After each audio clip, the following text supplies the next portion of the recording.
Hi, I just would like to cover something here, and before I start, I will say that Farron Cousins and his co-host Mike Papantonio, who he regularly appears with, and Mike Papantonio does some amazing work, amazing cases for litigation for people who've suffered from things like asbestos. It's been discovered in Johnson's baby powder, and the impacts of Teflon on the human body. Some brilliant work that they do, and this is their site, the Ring of Fire. Farron Cousins regularly he's regularly uploading short videos about important topics and issues, and I must say, I share virtually every one of them. I say virtually, this is the first one that I haven't shared. Um, and it's the first one that I haven't liked. I haven't disliked it, but I haven't liked it. But you can see I'm subscribed and I get notifications. So this video is in no way to criticise Farron Cousins here, but it is to add a little bit more information on this topic of vaccines, and perhaps to enlighten him, and also ask the Ring of Fire to investigate a bit further. So I'm going to share some information about this whole issue of vaccines, which I became alerted to last year, and I made a video on strength of some information that I'd come across on the internet and checked it out a bit further. I actually got in touch with people, because when I do research into something, I try my best to be as fully informed about it as I possibly can. So, and I have been active in trying to get this information out further, even going so far as being part initially of organising a lecture for Professor Christopher Exley to give in London, which I know that he has been giving lectures around the country about his study. So before I start sharing that direct information, I'd just like to explain a couple of things about this. Well, about the context, to put it all in the context of the vaccine debate that is presently happening in our society, and the division between parents who do and parents who don't. Now, according to parents' own experience, children who've been vaccinated are commonly developing allergies, and they're commonly developing autism and other behavioural problems that a lot of people perhaps don't at the moment actually connect to vaccines, like for example ADHD. In Britain there's over 1 million children suffering with ADHD, and as a direct result they're on things like Ritalin, which is amphetamine, and often they're on this for the rest of their lives. It is quite a serious issue, the amount of children that are developing behavioural problems. Now, whether that's to do with the way the society is and the way it treats children, that the education system is still extremely antiquated. We're trying to cram 21st century children into a 19th century educational structure still, with its very slight variations, but the structure of it is essentially the same. So there are a number of issues to be explored about the behavioural problems, but it could also be that while some children may be developing autism through vaccines, others may be developing ADHD, or like for example the allergies, because in some vaccines they use a peanut oil adjuvant, and there is some studies now that have been done that have connected the rapid rise of children who are developing very serious peanut allergies, which is a very, that can be a fatal allergy.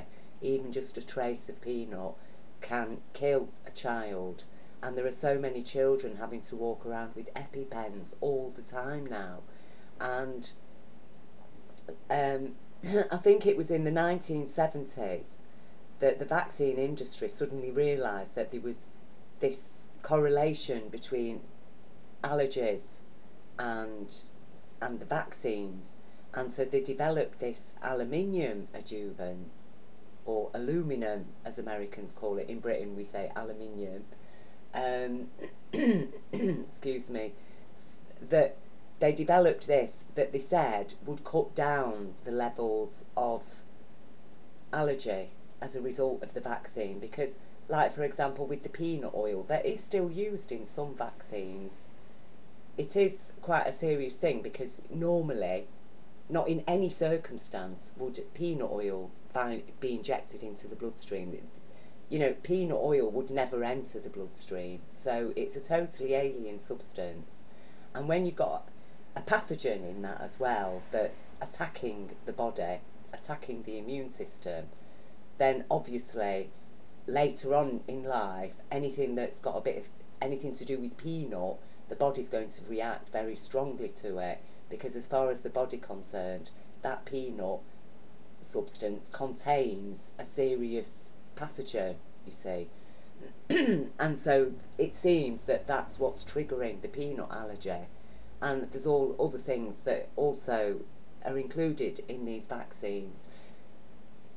And so parents, even without any scientific study, and were saying this about it's causing autism, my child was all right after the vaccine, they were all, you know, this is my child, and you can see. And so a parent who's faced with the prospect of, like, well, this vaccine, your child has a 1 in, say, 20,000 chance of getting measles if they don't have this vaccine, but they might have a 1 in 10,000 chance of developing autism or some other serious medical condition that's going to affect them for the rest of their lives, like eczema, and all kinds of things are being, like, connected to these. So then the parent is in a difficult situation, aren't they? Because they're thinking, well, you know, they're having to weigh up the risks, the risk that the child's going to develop autism, or the risk that the child's going to catch measles. So it's like, you know, this is where the debate is. This is what's causing problems. Now, when it comes just down to parents' belief, and there's no scientific studies to prove it, it's all dependent on hearsay.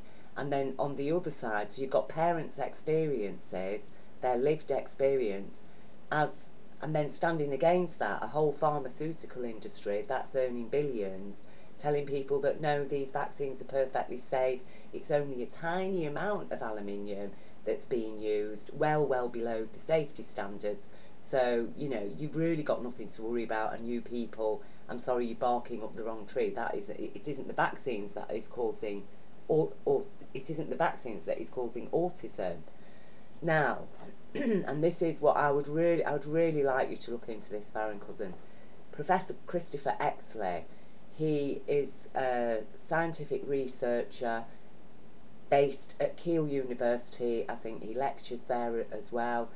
He has been studying aluminium for 35 years. And he studied every aspect of the impacts of aluminium on the human body. Now, he's recently published, in the last couple of years, his 35-year study on the impacts of aluminium on the human body. And I'll leave a few links to his lectures and, like, discussions, where he's explaining that aluminium is alien to life on Earth. You know, there's nothing on Earth that uses aluminium, because it is inside the Earth's crust, you know. It isn't something that life has ever depended on or needed or utilised, unlike other minerals and substances that are found naturally within the Earth, you know, like calcium and copper and iron and things like this. So he has studied it extensively. He's literally devoted his life to studying aluminium, and he studied the brains of people who had died, who'd had autism.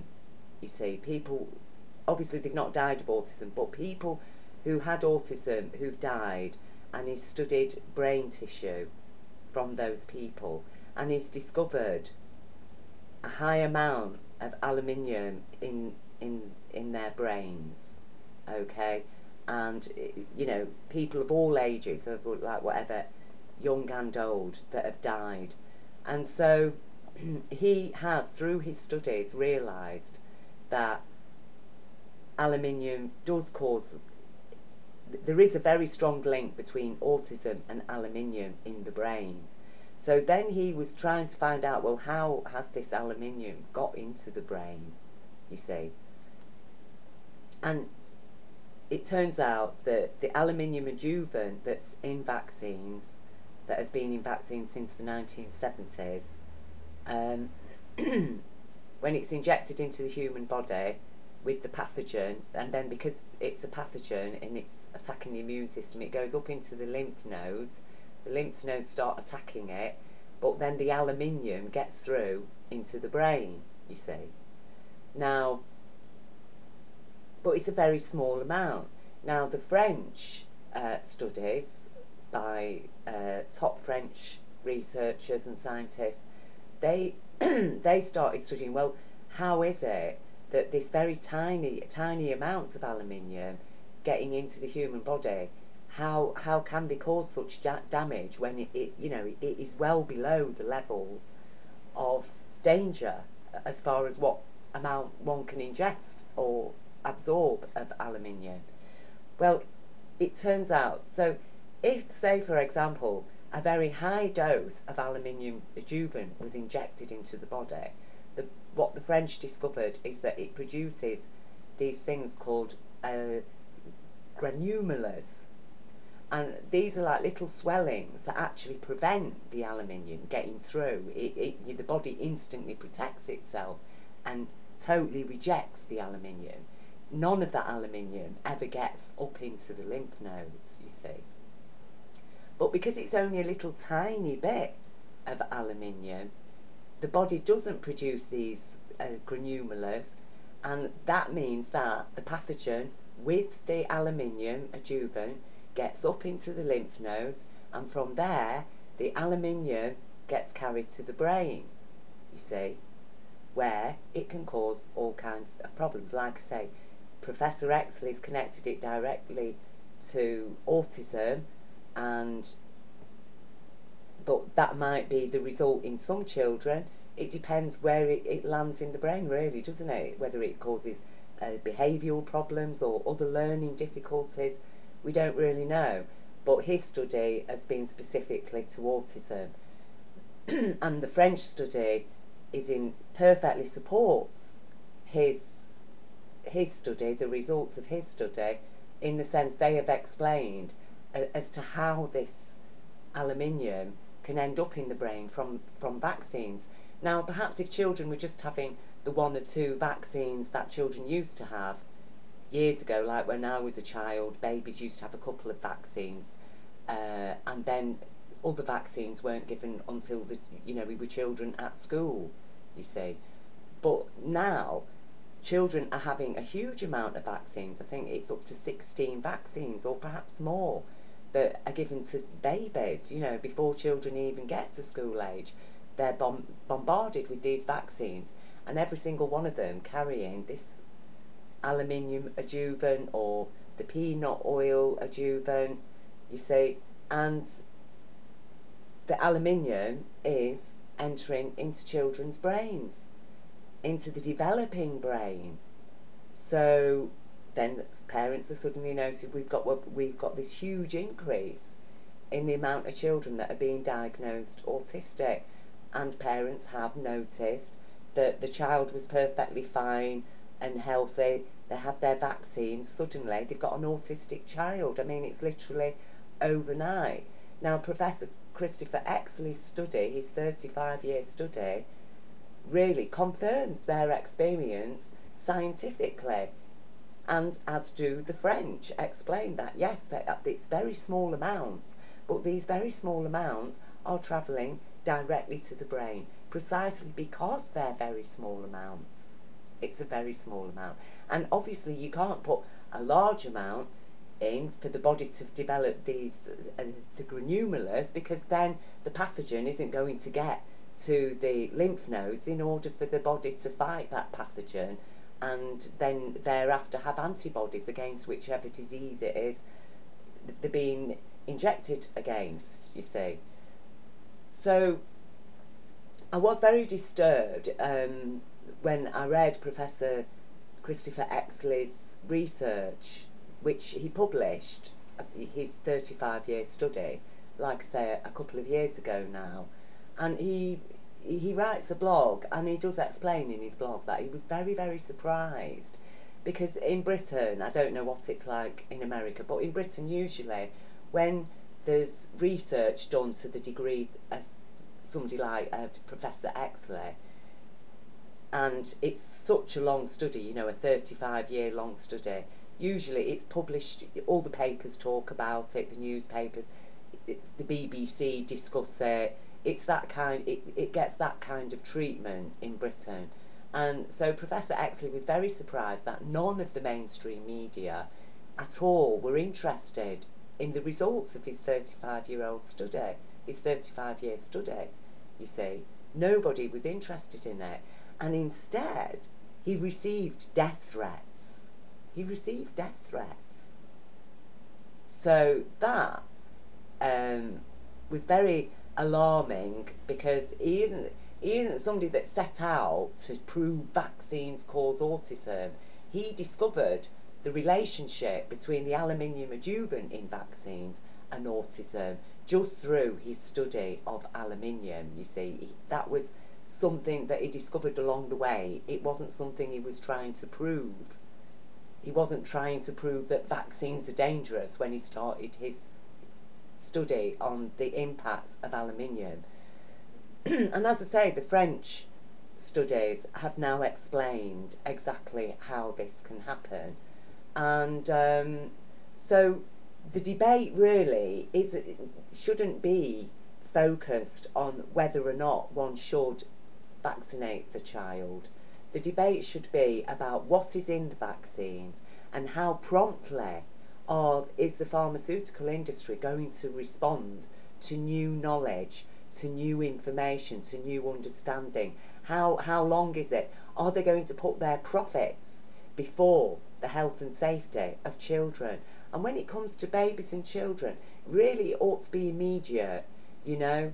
The pharmaceutical industry should have immediately discarded all their vaccinations, all their vaccines that contain this aluminium adjuvant, and immediately replace it with something else. Okay? Something that's not going to cause autism, something that's not going to cause allergies. Because, like I said, the peanut allergy is a prime example, and there is, you know, a direct link between injecting children with a pathogen held in peanut oil and children becoming really terribly allergic to peanuts. But there is, when it comes to the aluminium adjuvant, we've got this absolute study now that is telling us there is a link between autism and the aluminium adjuvant. So the parents then need to be reassured, don't they? Because like I say, we then have to balance, don't we, between the risk of your child developing autism and the risk of your child, say, getting measles or polio. Now, I did notice that Farron Cousins here talks about 100 children.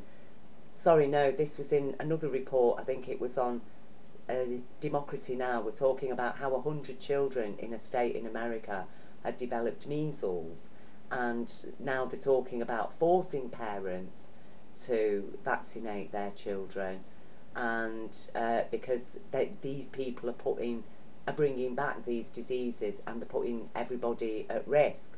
Well, obviously not the children who've been vaccinated against measles. They're not going to be at risk, are they? But it's 100 children that have developed measles.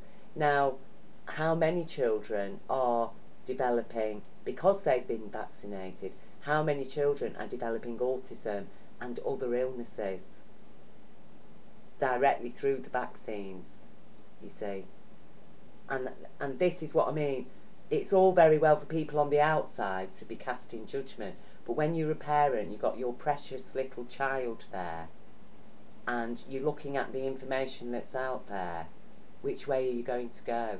You know, is there a higher risk that your child's going to get autism, or a serious allergy, or end up developing ADHD or something, or learning difficulties?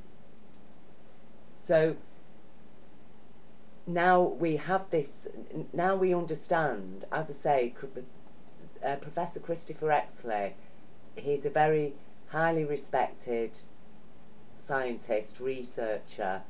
As I say, he works at Keele University. He didn't set out to prove that vaccines are dangerous. His study is very important, and I'll leave this here as well, which is part of his study.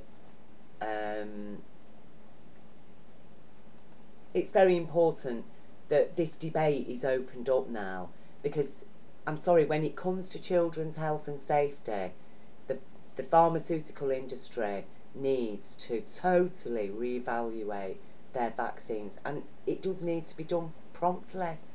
It needs to be done promptly. They need to immediately replace the adjuvant, the aluminium adjuvant in their vaccines. That's what's needed.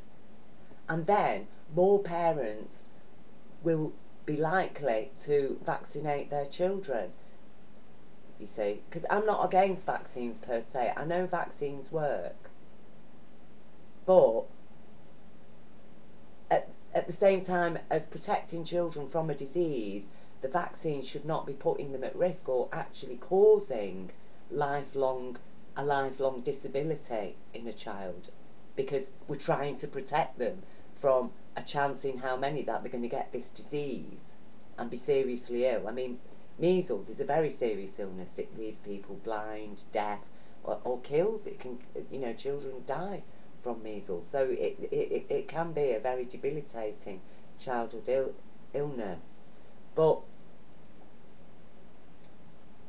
autism, that's a serious disability. That's a serious disability. Now, if even only one child in every 1,000 that's being vaccinated develops autism, and only say 5 or 6 develop behavioural problems, that's one child too many, 5 or 6 children too many. The vaccines just should not be causing these things, you see. So, and when you're talking about a population of millions of people, you're talking thousands of children who are actually being physically injured, actually disabled through something that has been created to protect them. So I think it is beholden now upon the pharmaceutical industries to immediately abandon aluminium adjuvant, for parents, whether you're pro-vaccine or against, to lobby the pharmaceutical industries, petition them, make a fuss about it, you know, in order to demand that, I'm sorry, you need to remove this aluminium adjuvant out of the vaccine. Which comes first? The children's health and safety, which apparently your whole business is established to protect our children's health, enhance their health, improve their chances of survival and living a healthy life. That's apparently what the whole industry is there for. But the industry is what? They're prepared to more focus on the profits of their industry than they are the children's health, in the face of a scientific study and other supportive scientific studies that are explaining that there is a very strong link with aluminium adjuvant and autism. Okay, now I really hope that you do get in touch with Professor Christopher Exley, Farron Cousins. I'm in personal contact with him myself. I know for sure that he would be more than happy to speak to you. He will be more than happy to do an interview with, say, Mike Papantonio for you to discuss this. But please do look into it, because this is a very important thing, and it isn't about, as I say, it isn't about whether one should be pro or against vaccines. It is about what is in the vaccines and how valid are the concerns in terms of, being lawfully valid. It's a lawfully valid concern because it's a concern that's backed up by, an intensive 35-year study by a British professor doing research at Keele University. And I think the guy needs some respect for his research, and it needs to be taken into account. People need to talk about it. The pharmaceutical industries need to be held to account, and they need to be explained. Look, just because this information does not suit your profits, will have an impact on your profits, does not mean that you can ignore it when your whole existence apparently is here to protect the children's health. And you've been making billions in profits for how long off these vaccines? So maybe you'll have to lose some money in order to actually make sure that the vaccines are safe and that parents are reassured, and we can start bringing these rates of autism down, because far too many children, as I say, are being impacted. So it is, as I say, it's a very serious issue, and it's something to be very concerned about. I'm very concerned, because out of millions and millions of children receiving these vaccines, it is literally, according to Professor Christopher Exley's study, we're condemning them to autism on the grounds that we're protecting them. And why? Because a big corporation, a pharmaceutical corporation, doesn't want to lose some money. And I don't think that they should be litigated against, because them studies weren't there, though I would have said the vaccine industries really should have been investigating it properly before they just said, oh, let's use aluminium in vaccines, when aluminium is totally alien to all biological life. Maybe they should have thought about that, but as usual with the corporate world, they don't. They just do it's the whole Teflon thing again, isn't it? So I don't know to what extent the pharmaceutical industries can be held culpable for the children that have developed autism as a direct result of a vaccination with the aluminium-adjuvant in it. I think maybe we need to draw a clean slate and just say, look, you just stop using that now. We've got this study. We're standing by Christopher Exley and the French scientists and all the other scientists that have been sharing similar concerns. We stand by them. You remove that aluminium adjuvant out of the vaccine, and you replace it with something that we know is safe. Okay, so again, huge thanks, top respect to the Ring of Fire. As I say, this is in no way a criticism of Farron Cousins or the Ring of Fire. I have absolute top respect for Farron Cousins and Mike Papantonio. Absolutely love your shows. We'll always share them. But I think here we do, as I say, I'm just sharing some information, some further information on this, as to explain why quite a few parents now are turning down all these vaccines for their children.